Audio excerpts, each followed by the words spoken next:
Assalamualaikum warahmatullahi wabarakatuh. Perkenalkan, saya Ananda Desta Berliana Putri dari Prodi Akuntansi dengan NIM 230416005. Di video saya kali ini, saya akan menjelaskan mengenai peranan pajak di bidang pendidikan dan juga bidang kesehatan. Sebelumnya, tahukah kalian bahwa jalan raya, rumah sakit, sekolah, dan seluruh fasilitas umum yang disediakan pemerintah itu semua bersumber dari dana APBN. APBN merupakan anggaran pendapatan belanja negara, di mana sumber dananya berasal dari penerimaan pajak, penerimaan negara bukan pajak, dan juga penerimaan hibah. Namun, penerimaan pajak merupakan sumber pendapatan negara yang paling dominan. Jadi, apa itu pajak? Pajak adalah kontribusi wajib kepada negara yang terutang oleh orang pribadi atau badan yang bersifat memaksa berdasarkan undang-undang dengan tidak mendapatkan imbalan secara langsung dan digunakan untuk keperluan negara bagi sebesar-besarnya kemakmuran rakyat. Pajak memegang peranan penting dalam kehidupan bangsa dan negara. Sekitar 80% pendapatan negara berasal dari pajak. Nantinya, pendapatan tersebut dialokasikan untuk pembangunan nasional. Pembangunan nasional meliputi berbagai bidang, dari mulai pendidikan, kesehatan, ekonomi, infrastruktur, hingga lingkungan hidup. Di bidang pendidikan dan kesehatan, pajak berfungsi untuk mendistribusikan kesejahteraan masyarakat. Bagaimana bentuk kontribusi nyata pajak di kedua bidang tersebut? Berikut akan dijelaskan mengenai peranan pajak di bidang pendidikan. Kontribusi nyata pajak dalam bidang pendidikan. Upaya meningkatkan kualitas sumber daya manusia Indonesia masih terkendala sejumlah masalah. Contohnya seperti kurang meratanya akses pendidikan, baik dari sisi kesempatan, kualitas, fasilitas, hingga keterbatasan anggaran. Menjawab masalah tersebut, maka pemerintah yang pertama memberikan keringanan pajak terhadap institusi pendidikan. Di samping itu, pemerintah juga membuka peluang bagi organisasi nirlaba yang bersedia berinvestasi untuk pengembangan pendidikan. Timbal baliknya, organisasi nirlaba dibebaskan dari pajak penghasilan. Namun, dana dari organisasi nirlaba sepenuhnya dimanfaatkan untuk membangun sarana dan prasarana. Secara aturan, pemerintah Indonesia memberikan waktu 4 tahun setelah laba diterima oleh organisasi agar ditanamkan kembali di bidang pendidikan. Jika melewati waktu tersebut, laba organisasi belum juga dialokasikan, tarif PPh akan diberlakukan. Yang kedua, pemerintah melakukan penganggaran dana APBN untuk pendidikan.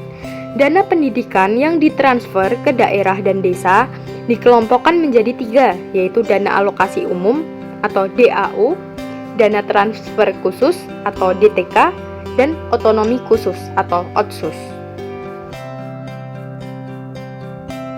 Alokasi dana transfer khusus meliputi yang pertama, dana alokasi khusus fisik, yang kedua, dana alokasi khusus pendidikan, yang ketiga, dana alokasi khusus non-fisik untuk pendidikan meliputi tunjangan profesi guru, PNSD, dana tambahan penghasilan guru, PNSD, bantuan operasional sekolah, bantuan operasional penyelenggaraan PAUD, tunjangan khusus guru, PNSD di daerah khusus.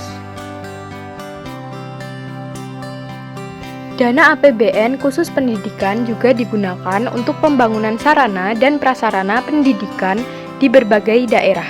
Berikut ini program yang diterapkan sebagai bentuk realisasi dari peran dan fungsi pajak. Yang pertama, pengembangan gedung, prasarana, pusat penelitian, serta pembelian tanah guna kepentingan pembangunan pendidikan. Yang kedua, pengadaan fasilitas laboratorium, sarana penunjang, perpustakaan, serta kantor yang mendukung proses pendidikan. Yang ketiga, pembangunan rumah dinas, guru, dosen, dan karyawan, serta asrama mahasiswa. Yang keempat, pembangunan sarana olahraga di lingkungan lembaga pendidikan formal.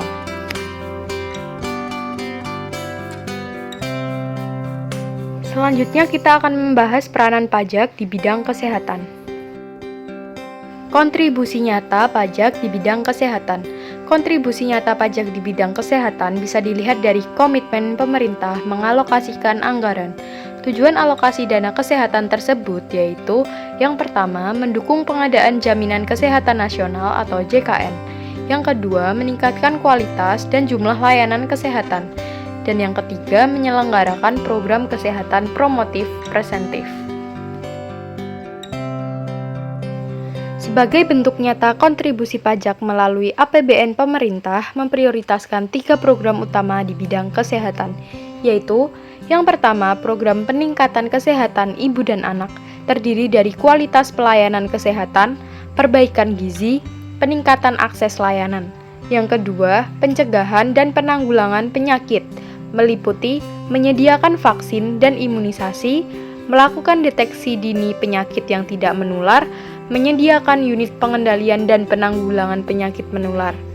Dan yang ketiga, tindakan preventif promotif yang mencakup pengawasan pasar sehat, gerakan memasyarakatkan gemar ikan, gerakan masyarakat cerdas menggunakan obat, dan kampanye hidup sehat melalui media.